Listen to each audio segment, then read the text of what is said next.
Friends, ఈరోజు మనం just 1 క్లిక్‌తో ఈజీగా పాస్‌పోర్ట్ సైజ్ ఫోటోస్ ఎలా క్రియేట్ చేయాలో చూద్దాం.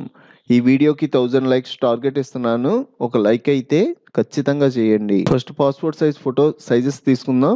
న్యూ ఫైల్‌లో నేను వచ్చేటప్పటికి సెంటీమీటర్స్‌లో తీసుకుంటున్నా. సెంటీమీటర్స్‌లో సైజెస్ వచ్చేటప్పటికి విడ్త్ 3.5, హైట్ వచ్చేటప్పటికి 4.5, మనకి రిజల్యూషన్ వచ్చేటప్పటికి 200 ఉండాలి. ఎందుకంటే మనం ప్రింట్‌కి ఇస్తాం కదా. నెక్స్ట్ క్రియేట్ అంటున్నా. నాకు కావాల్సిన ఫోటో వచ్చేటప్పటికి డెస్క్టాప్ మీద ఉంది. ఫోటోషాప్లోకి డ్రాగ్ అండ్ డ్రాప్ చేసుకుంటున్నా. నెక్స్ట్ ఈ ఫోటో సైజ్ పెరగాలి. ఆల్ట్ హోల్డ్ చేసి పట్టుకొని కార్నర్లో డ్రాగ్ చేశారు అంటే అన్ని సైడ్స్ ఈక్వల్గా సైజ్ పెరుగుద్ది. ఎంటర్ ప్రెస్ చేయడం డీసెలెక్ట్ అవుద్ది. నెక్స్ట్ నాకు ఈ బ్యాక్గ్రౌండ్ అంతా రిమూవ్ అయిపోయి ఒక సాలిడ్ కలర్ రావాలి. దానికోసం ఇక్కడ ఆబ్జెక్ట్ సెలెక్షన్ టూల్ ఉంటుంది, ఇది యూస్ చేస్తున్నా. ఇలా క్లిక్ చేయగానే మన ఫోటో వరకు సెలెక్ట్ అవుద్ది. నాకైతే రివర్స్లో సెలెక్ట్ అవ్వాలి. నా ఫోటో ఇక్కడే ఉండాలి, బయట ఉన్నదంతా సెలెక్ట్ అవ్వాలి. దానికోసం ఈ సెలెక్షన్ని రివర్స్ చేస్తున్నా. మనం రివర్స్ చేయాలి అంటే short cut shift control I. ఇక్కడ నేను ఒక కలర్ ఇస్తున్నా. వైట్ ఇచ్చినా బాగానే ఉంటుంది.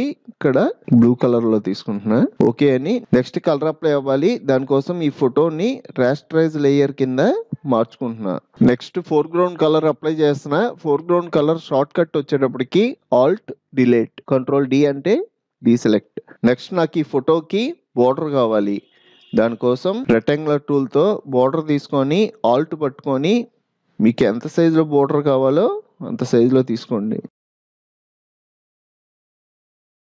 నాకు ఈ సైజ్ సరిపోద్ది. సైజులో తీసుకొని ఫోర్గ్రౌండ్ కలర్ నాకు వైట్ కావాలి. వైట్ కలర్ తీసుకొని ఆల్ట్ డిలీట్ అన్నాం అంటే మనకి ఫోర్గ్రౌండ్ కలర్ అప్లై అవుద్ది. ఈ ఫోటో నాకు ప్యాటర్న్ కింద చేంజ్ అవ్వాలి. దానికోసం ఎడిట్ లో ఇక్కడ డిఫైన్ ప్యాటర్న్ అనే ఆప్షన్ ఉంటుంది, దీని మీద క్లిక్ చేయండి. ఇక్కడ మీరు ఏమైనా నేమ్ ఇవ్వాలంటే ఇవ్వచ్చు, లేదంటే ఓకే అనండి. నెక్స్ట్ నాకు ఇంకో న్యూ పేజ్ కావాలి. ఫైల్లోకి వెళ్ళి న్యూ పేజ్ తీసుకుంటున్నా. ఇది కూడా నేను సెంటీమీటర్స్లో తీసుకుంటున్నా. విడ్త్ వచ్చేటప్పటికి 14, హైట్ వచ్చేటప్పటికి 9, రెజల్యూషన్ వచ్చేటప్పటికి 200. క్రియేట్ అంటున్నా. మీకు ఇక్కడ గ్రేడియంట్ టూల్ ఉంటుంది, ఇందులో పెయింట్ బకెట్ టూల్ ఉంటుంది. పెయింట్ బకెట్ టూల్ తీసుకొని ఇక్కడ ఫోర్గ్రౌండ్ అని ఉంది కదా, దీని బదులు ప్యాటర్న్ పెట్టుకోండి.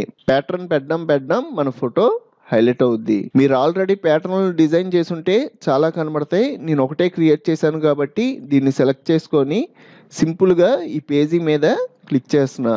ఇలా క్లిక్ చేయడం పాస్పోర్ట్ సైజ్ ఫొటోస్ అనేవి క్రియేట్ అయిపోతాయి. మనకి సెకండ్ మెథడ్ కూడా ఉంది. సెకండ్ మెథడ్ వచ్చేటప్పటికి ఇక్కడ మనకి స్టాంప్ టూల్స్ ఉంటాయి కదా, ఈ స్టాంప్ టూల్లో ప్యాటర్న్ స్టాంప్ టూల్ ఉంటుంది, ఇది సెలెక్ట్ చేసుకోండి. ఆల్రెడీ మనం ప్యాటర్న్ కింద మార్చాం కదా, ఆ ఫోటో ఇక్కడ ఉంటుంది, ఇది సెలెక్ట్ చేసుకొని నాకు ఇక్కడ బ్రష్ కూడా హార్డ్నెస్ 100 ఉండాలి. సైజు కూడా ఈ సైజ్ సరిపోద్ది. మీరు ఇలా బ్రష్ చేశారు అంటే పాస్పోర్ట్ సైజ్ ఫొటోస్ వచ్చేస్తాయి. ఇది సెకండ్ మెథడ్. చూసారు కదా ఫ్రెండ్స్, ఈ వీడియోకి 1000 లైక్స్ టార్గెట్ ఇస్తున్నాను. ఒక లైక్ అయితే ఖచ్చితంగా చేయండి. మన ఛానల్లో చాలా సాఫ్ట్వేర్లు చెప్పాను, అందులో మీకు కావాల్సిన సాఫ్ట్వేర్ కూడా ఉండొచ్చు. ఒకసారి మన ఛానల్కి వెళ్ళి చెక్ చేయండి. ఫ్రెండ్స్, ఇంకో మంచి వీడియోతో మళ్ళీ కలుద్దాం.